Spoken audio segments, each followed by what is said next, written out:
Hi, everybody. My name's Griffin Bridgers.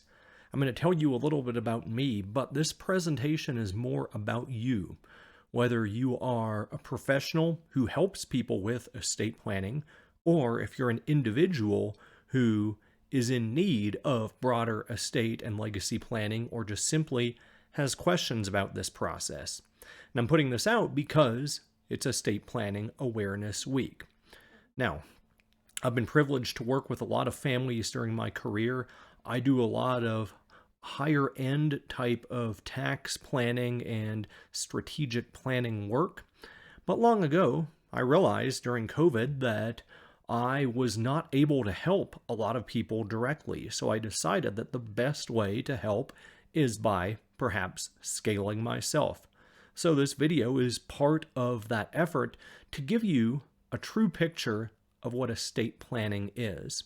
Now, I don't plan on giving any tax or legal advice in this presentation or even education relating thereto, but as a lawyer, I have to give you the caveat that this isn't intended to substitute for legal or tax advice and is intended for educational purposes only.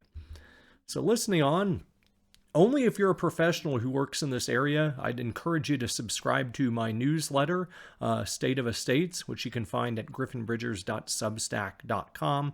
Subscribing helps to support me and support my efforts to bring you this type of free education and guidance as well. But if you're an individual in need of assistance, I would encourage you not to subscribe because the information is not designed to assist you, at least on that newsletter.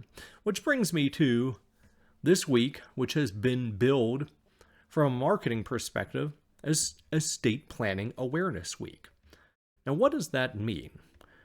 You might see, if you're on social media a lot, tons of posts, questions, guidance about things like getting a will, getting essential documents, leaving a legacy for your loved ones, and there's a lot of misunderstanding out there about what estate planning is. And for a lot of professionals who assist in this area, there's a certain revenue generation, and what we're really going to discuss today is that oftentimes, when you look at estate planning, it's something where you have to invest some money to invest in yourself and invest in your legacy. And it's really a question of what you think your legacy is worth. How much are you willing to invest in it? But it's not just the money and the fees charged by professionals. It's also the time you yourself are willing to put in and compound to view your legacy and invest in it. And really the key takeaway here is that estate planning doesn't just stop with this week.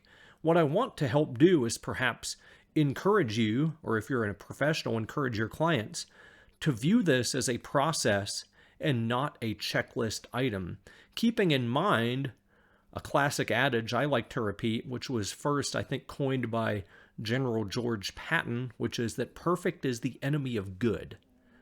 Don't worry about waiting until you get things perfect. What we're really worried about is letting awareness continue on into the rest of the year to take a series of small but good steps that help us to invest in our own legacy. Which leaves us with a broader existential question. Is your legacy worth 30 minutes of time? Now, I know it's not fun to think about death. It's not fun to think about your demise. It's not fun to think about what might happen after the fact. But you can choose to view this negatively, or you can choose to view it positively. In my time as an attorney, I saw a lot of people approach this as something where, okay, we've just got to live through this, kind of like a root canal or something, and just get it done as quickly as possible, and then we don't have to worry about it anymore. But what I'm asking you to do is take a look inward and ask, is your legacy worth 30 minutes of time? And I ask that because the answer, ideally, should be no. Your legacy should be worth hours and hours and years of time. And we're going to look at that in a broader view, but a lot of the estate planning process now, if you want to get documents, is designed to be very transactional, where you just invest a minimal level of time to input some information into an attorney's questionnaire or a digital interview for an online service that might generate documents. And then you can just get the documents done, wipe your hands clean, and walk away and think, okay, I don't really need to worry about this anymore. But what I'm encouraging you to think about is this isn't something to worry about. It's something where if you invest time in yourself, it makes your legacy a lot more meaningful. And estate planning doesn't just stop at documents. Even if you pay thousands upon thousands of dollars and spend hours with an attorney to get what is the perfect set of documents, they're still not going to mean much when we look at the broader picture of what your legacy is and what story you want to tell. There's a lot more that goes into estate planning, and that's what I hope to make you aware of. So, when we're looking at investing, really what we're going to look at is the habit of investing some time in ourselves and in our legacy. And we all know the power of compounding, and that's often viewed as compounding of money. But I also think it's worth it to think of it as a compounding of efforts, where the greatest rewards we get come from making small but routine efforts, as opposed to one-time large sporadic efforts. Most estate planning has been built to be created or based on one-time sporadic efforts. But it shouldn't be viewed that way. Estate planning should be viewed as an investment in your legacy beyond just doing a will. It's really about not just the physical wealth that is affected by your will or revocable trust or any number of documents, but also perhaps the emotional wealth that you want to leave your loved ones. So, when we're looking at this, what I'm encouraging you to do is once Estate Planning Awareness Week is over, don't just leave it at a week. We're going to look at building a weekly habit that is fun and encouraging, that allows us to make incremental efforts towards building a broader legacy plan beyond just the documents that might otherwise be generated.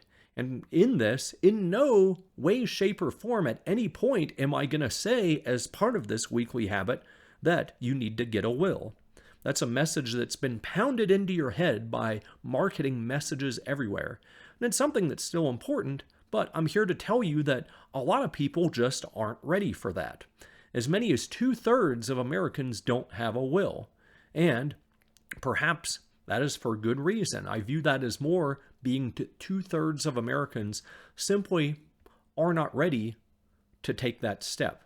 So what I'm encouraging you to do is not necessarily wait around until you're ready, but instead do something in the interim that, in the grand scheme of things, I think, when compounded, will be much more impactful than just simply doing legal documents, whether it's through an attorney or an online service. So I leave this slide with the question of, if you had a choice, what legacy would you leave, and how would you go about leaving it?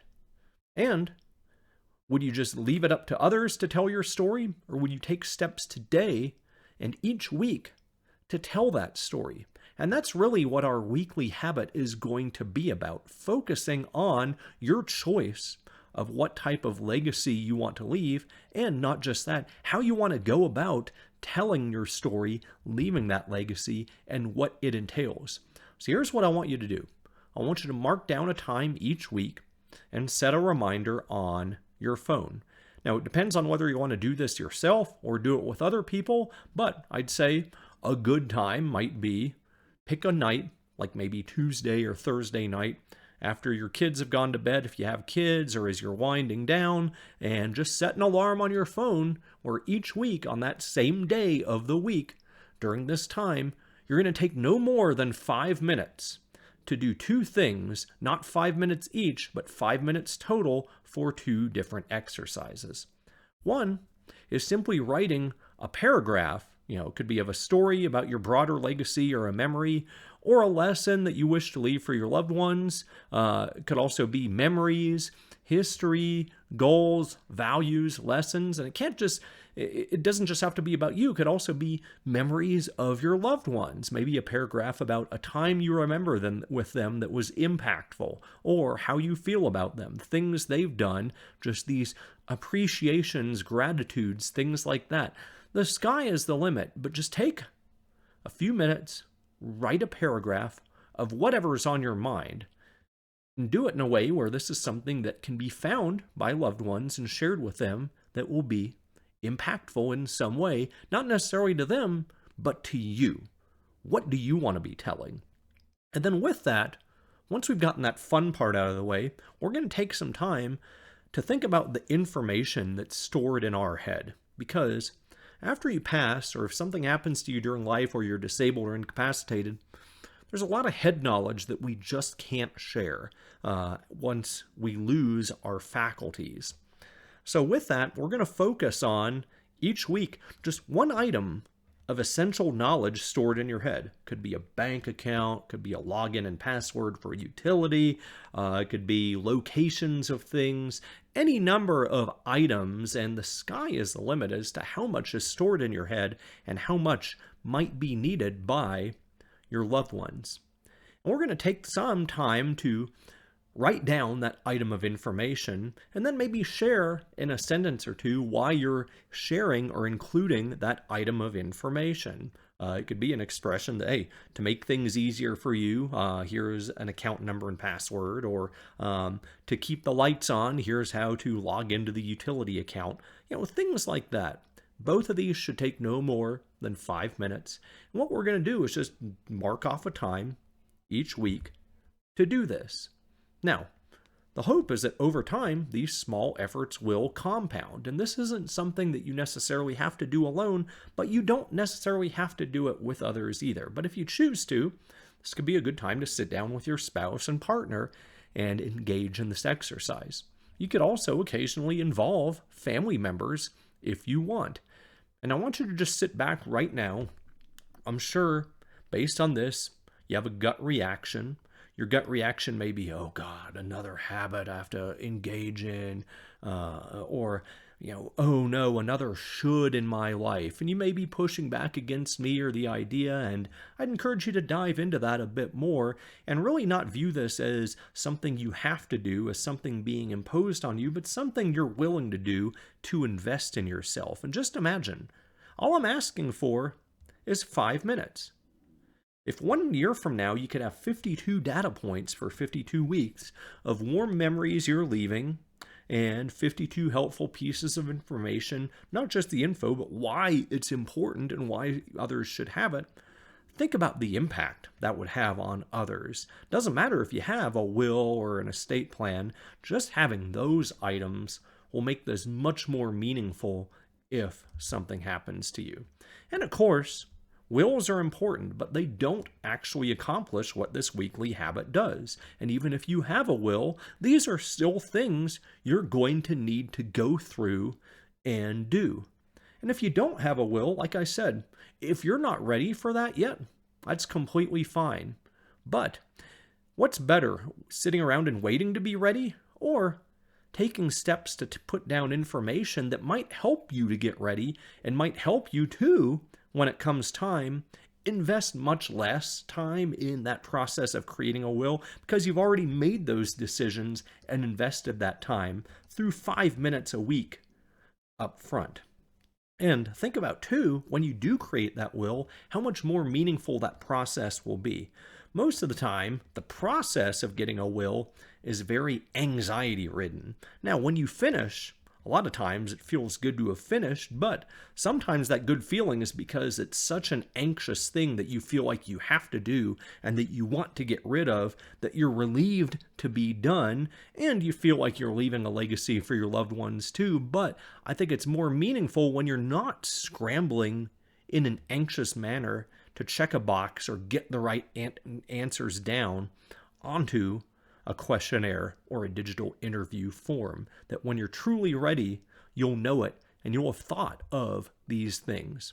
Now the question is, when do I stop? Well, this isn't something to view as something you need to stop. What I want to encourage you to do is give me 5 minutes a week, give me 52 weeks this year. And my hope is that after that, maybe a couple things will happen. One, you might be invested in this process and want to keep it up beyond the 52 weeks of the year, so that this is a lifetime thing where it becomes not just putting down new information, but going back and revisiting old prior entries and updating that information as necessary. It may also become something where over time your stories change, your habits change, and you want to be intentional about that. May also be that over time you start thinking more about, okay, what is the form I want this to be recorded in? How do I get this down? Where do I want it to be stored for my loved ones? And your time is spent in doing that. But I think over time, this habit, if you keep it up, might grow. 5 minutes could turn into 10 or 20 or more, and it doesn't just have to be once a week. It could be more often, or you could have a broader, maybe family meeting or sit down each month or year or quarter to go through some of this stuff. But if you're still resistant, if you're still hesitant, I just ask you, are you worth investing 5 minutes a week into yourself and into your legacy? You don't have to answer that. And knowing human nature, your pushback may be that, no, I don't feel that way deep down inside, but I don't feel like saying that. And I'd also question too, are your loved ones worth investing 5 minutes a week into, just to make things easier and leave that impact on the world? Now, I can't answer those questions for you, nor can I really help if your answer to both questions is no. But if your answer to both questions is no, perhaps it's not doing the exercise of answering those two questions or prompts I had earlier, but instead sitting down for 5 minutes each week and diving into your answers to those questions. Perhaps what you're writing down is why you don't feel it's worth going through this exercise. You could even vent. You could be like, I'm tired of these estate planning attorneys and services wanting me to do a will. I resent them, and here's why. Or I'm frustrated at this, and this is why. You have permission to do this. But I think the bigger question is, I'm giving you permission to put in minimal effort. Just give yourself 5 minutes a week. Just start. And you know what? I'm going to be your accountability partner in this. I'll be doing this alongside of you, so don't worry. And I know that some of you may watch this video later and start this process later than I do, but hey, the best time to plant a tree is 20 years ago, but a second best time is now. So start planting seeds right now. It takes 5 minutes to plant a seed or less, and just think about what it grows into. And when you're ready to take that next step of making your plan legally enforceable, estate planning attorneys will be ready and available to assist you. But waiting won't help you get ready. Taking action, even if the action is imperfect, is what's needed to get ready. So with this being said, usually I prompt for professionals to reach out with any questions they may have. And now, I want to give a caveat. This isn't intended to be advertising. In 99.9% of cases, at least, I'm not able to assist you if you're a member of the general public with the legal side of things, nor can I respond if you reach out and email me. I usually cannot. But what I do want to hear is how this exercise impacts you. So feel free to reach out if you want to share how this is going, how it impacts you, how you might change things, and really what has resonated with you in this, because I want to hear from you in that vein. And like I said, while I can't guarantee that I can respond, this feedback helps me to refine this and better help people at scale, which is ultimately my goal here, to give you a true slice of what, after several years of practice, I think estate planning really means. So good luck. Don't wait. Set an alarm on your phone right now for a certain day and start this exercise next week. 5 minutes each week, investing in yourself and your legacy. But thank you for listening this far, and I look forward to hearing from you and how this exercise impacts you.